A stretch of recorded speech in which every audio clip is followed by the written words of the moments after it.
Alright everybody, welcome back to the campaign mode. I'm going to use my seal deck against Chandra this time around. This may well be the finale of the campaign mode. And I'm not liking my chances. Not with a hand that has what's the word I'm looking for? Least amount of plays in it, but sometimes in Magic, it's not what you have, but what you hope to have. And I'm playing against a very similar build, it looks like. And that's just fine. Because my first turn play is going to be this exact same thing. And since I have no play for the rest of the game, essentially my next hope is that in the next 3 or 4 turns, I draw something that has mana cost 3 or 4. Otherwise, I'm waiting for that Shivan Dragon, and that's about it. In fact, to help me actually along, we're going to Terramorphic right now. Activate this for a forest. This is one of the other reasons why Terramorphics are great.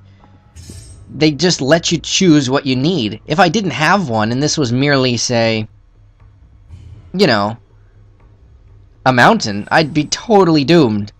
But since it's versatile, I've actually got some tactics to play with. Okay. The Blur Sliver is not particularly that dangerous.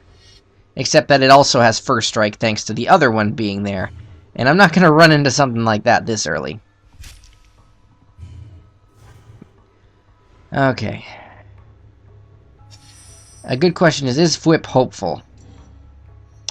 My answer is... sort of? We're gonna see how good Giant Growth is as soon as she declares her attack with that other guy again. Even if she plays... I don't know what she'd play. Obviously she'd attack. Play this. On my dude. Volcanic Geyser. For 3. It's effectively countered, yes. That's what red does. She could use that Volcanic Geyser as a smash in the face, but sometimes you just need to make them bleed so you can lead. I'm gonna go with my Predatory Sliver here. Of course, because hers still has First Strike. There's nothing I can do yet. This is not good. She is definitely a player that's got all those things we saw earlier, probably. I'm guessing she's got a Fire Elemental to double her fire spells, the Phoenixes, stuff like that. So right now that she's getting in some early points, this may be all it takes for a souped-up Lava Axe in the late game, is what I'm seeing. Molten Birth. A very interesting card. Never seen this before. Is there an actual coin flip in this game? There is an actual coin flip. Tails. I guess, you know, heads would be the Nicol Bolas symbol, if for those in the know. I got myself a Turn to Slag. I'm not going to attack, and I'm not going to use Turn to Slag either. I'll tell you right now, using a Giant Growth to get another burn spell out of her hand, like we saw before, is probably my best bet, and Turn to Slag dealing 5 damage may kill her own Shivan Dragon, should she have one. Shock. Okay, so I'm going to play Giant Growth on my guy. This gives him an extra, 3 health. He'll survive the shock very effectively. She then plays a Shortcutter, which means I cannot block. I hate this. The Goblin Shortcutter. I can't... It's not a good card! Well, I suppose it is in a red deck win scenario like this. Just deal me all your damage. There's nothing I can do. Absolutely nothing I can do. I didn't expect it to be played out with creatures such as it is. I'm gonna drop my Shivan Dragon, my big beastie. Because, well, geez, it's the best thing I got. And I'll skip attack.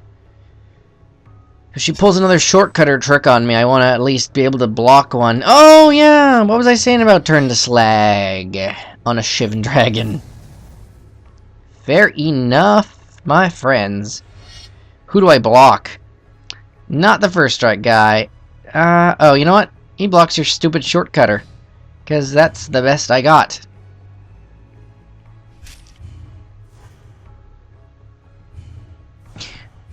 This is very pathetic, to be honest. What's this? You have a man worm, huh? I'm looking at 5 damage right now. I'm playing the worm. She's just gonna kill me with a lava axe. Let it be so. I'm not gonna use my turn to slag on a 1-1 or a 2-2. I don't care if I'm gonna die. Alright, let's stop watching. I've lost. Yup. See you next time, guys. Welcome back, everybody, to the sealed deck campaign. I have taken my deck against, well, Chandra's starter, which honestly is a very interesting proposition because, let's be honest, that is the starting deck that I started with, so it's kind of like fighting myself in a sense. Which is a bit weird. Why is red the starting color? I mean, it is very single-minded, I suppose, as far as sealed decks goes. This one is going to be a bit of an interesting one, I hope.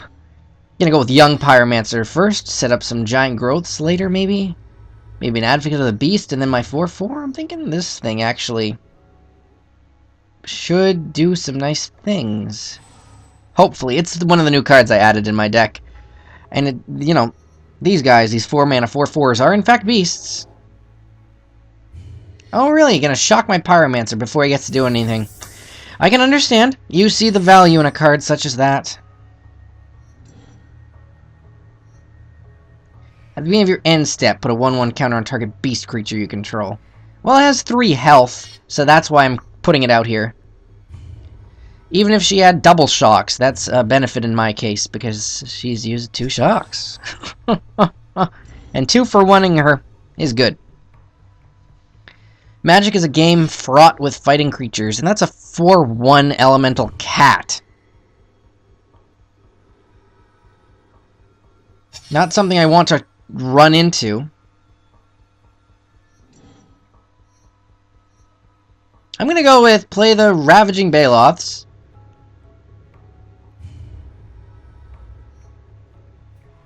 And not attack.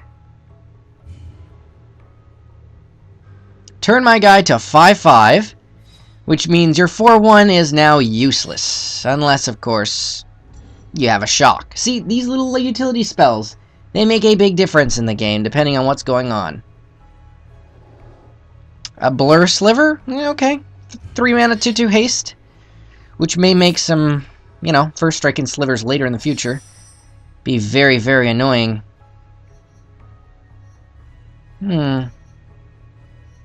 Speaking of that, I could just shock her 4-1 into submission. Which is exactly what I'm going to do. Creatures. I'd rather do that than anything else. Attack with all. And hope to goodness she doesn't have another spell. And if she does, I've got a Giant Growth for her.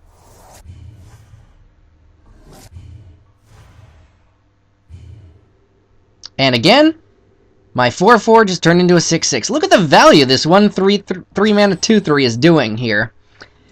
He is now out of... My 6-6 is now out of turn to slag range. All thanks to 2-card combo. Isn't that awesome? Volcanic Geyser for what, 4? Has she decided? Yeah. She has decided that the counters shall end. Ah, darn it! I hate the timing of this. I should have Giant Growthed my guy so that he couldn't have died. Fair enough, game. I'm gonna keep learning this. The timing of instants in this game is very annoying-ish. Actually, I kind of forgot I had a Giant Growth for just that occasion. I was all like, she's gonna try to kill my 6/6.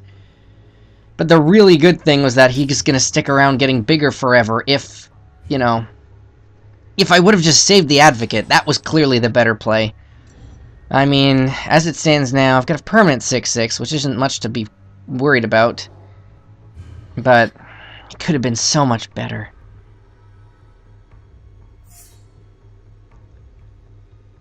Alright.